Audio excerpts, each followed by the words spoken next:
వరంగల్లో rowdy sheeter దారుణంపై దర్యాప్తు కొనసాగుతోంది. కాంగ్రెస్ కార్యకర్త మహేష్ పై రౌడీ షీటర్ పత్తి కుమార్ దాడి చేశాడు. మాట్లాడదామని పిలిచి పెట్రోల్ పోసి నిప్పంటించాడు. కాంగ్రెస్ కార్యకర్తకు తీవ్ర గాయాలు కావడంతో ఎంజీఎంలో చికిత్స అందిస్తున్నారు.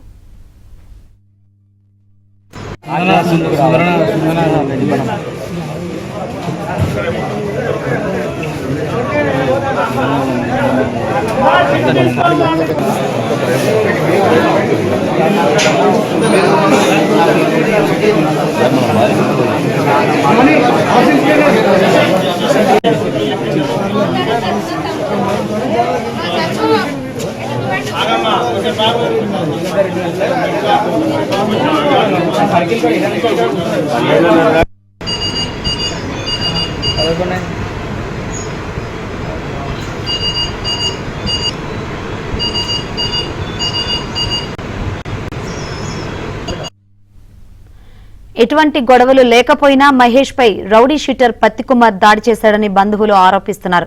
ఎంజీఎంలో చికిత్స పొందుతున్న మహేష్ ను ఎమ్మెల్యే నాగరాజు పరామర్శించారు.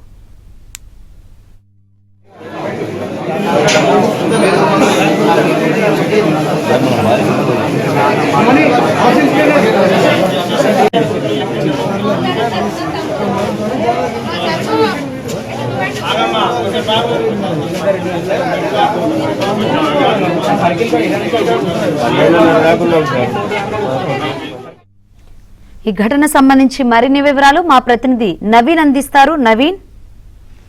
శంకరి, ప్రస్తుతం అయితే ఎంజీఎం ఆసుపత్రిలో చికిత్స పొందుతున్నటువంటి బాధితుడు మహేష్ పరిస్థితి అయితే విషమంగా ఉన్నట్లు వైద్యులు చెప్తున్నారు. ఆయన అవయవాలన్నీ కూడా 60% పైగా కాలినట్లు నిర్ధారణ చేశారు. అయితే ఎంజీఎంలో చికిత్స పొందుతున్నటువంటి మహేష్ ను ఆయన కుటుంబ సభ్యులను స్థానిక శాసనసభ్యులు వర్ధన్నపేటకు సంబంధించిన శాసనసభ్యులు కేఆర్ నాగరాజు పరామర్శించారు.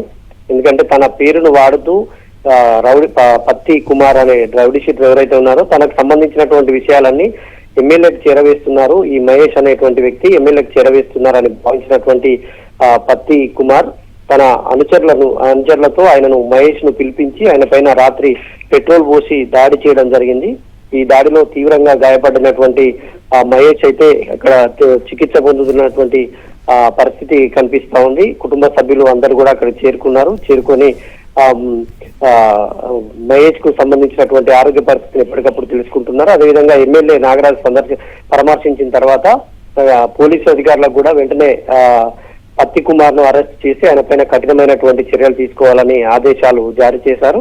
ఈ నేపథ్యంలో పోలీసులు ఇటు గీసుగొండ ఇటు ఇనుమాముల పిఎస్ ల మధ్యలో జరిగింది కాబట్టి రెండు పోలీస్ స్టేషన్లకు సంబంధించినటువంటి పోలీసులు బృందాలుగా విడిపోయి పత్తి కుమార్ కోసం గాలింపు చర్యలు చేపట్టారు. ఆ పత్తి కుమార్ అయితేనేమి ఆయన అనుచరులు వాళ్ళ కోసం గాలింపు చర్యలు చేపట్టారు. త్వరలోనే వాళ్ళు అరెస్ట్ చేసేటువంటి అవకాశం ఉంది. అయితే వరంగల్ నగరంలో ఈ ఘటన కలకలం సృష్టించింది. అధికార పార్టీకి సంబంధించిన కార్యకర్త పైన రౌడీ షీటర్ పెట్రోల్ పోసి నిప్పంటించడం అనేటువంటి ఘటన ఒక్కసారిగా నగరంలో కలకలం రేపింది. గతంలో ఈ వరంగల్ తూర్పు నియోజకవర్గ ప్రాంతంలోనే గతంలో కూడా రౌడీ షీటర్లు ఇటీవలనే ఒక వ్యక్తిని బండరాయితో మోదీ చంపేటువంటి ప్రయత్నం చేశారు. ఈ మధ్య కాలంలో రౌడీ ముక్కల అల్లర్లు వరంగల్ నగరంలో పెరిగిపోతున్నాయి. రాత్రి వేళ పోలీసుల పెట్రోలింగ్ సరిగా లేకపోవడంతో ఇట్లాంటి ఘటనలు తరచుగా వెలుగు చూస్తున్నాయి.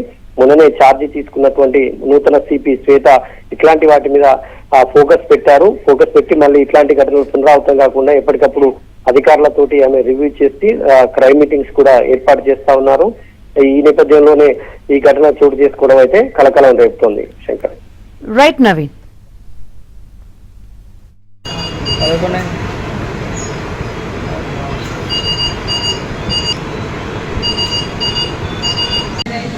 ఫోన్ చేసిన 8:30 అవుతుంది.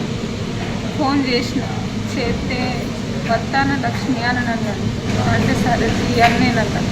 అంటే ఇక మళ్ళీ ఏం చేసిండు, మళ్ళీ ఎవరు ఫోన్ చేసిండు,